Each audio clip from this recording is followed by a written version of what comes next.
Usa ka malipayon og mabungahong adlaw kaninong tanan mga igsuon. Karong adlaw, Biyernes, premier Biyernes sa adlaw or bulan sa Hunyo, kasaulog kita sa dakong kasalugan sa simbahan. Solemnity of the Sacred Heart of Jesus. Sa kadakong piyesta, Sagrado Corazon de Jesus.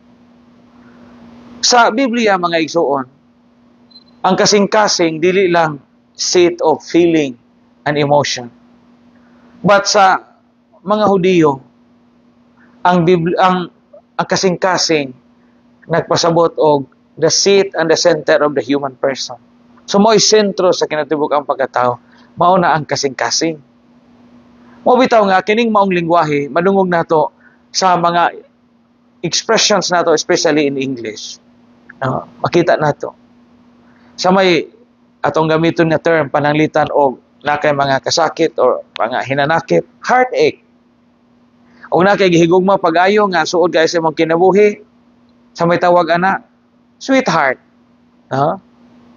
Unya, og naa kay igsuon higala or amigo nga imong dasigon nga makigbisog, di mawadag paglaom. Mayon nga do not lose heart. Di ba?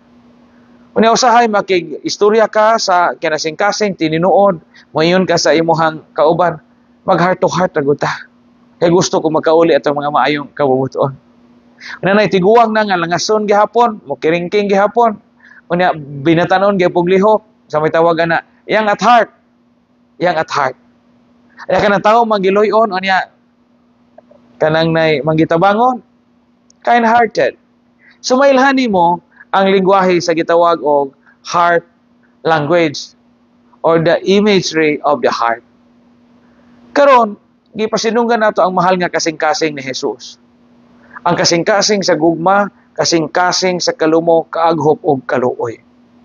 Kung ang atong Ginoong Hesukristo naghatag ka nato sa iyang mahal nga kasing-kasing, isip usa ka ihemplo tuburan ug sukaranan sa tinuod nga gugma ug tinuod nga kaluoy. Kumusta man ang atong mga kasing-kasing? Ang ato baka nga kasing-kasing sama sa kasing-kasing sa Ginoo nga malumo.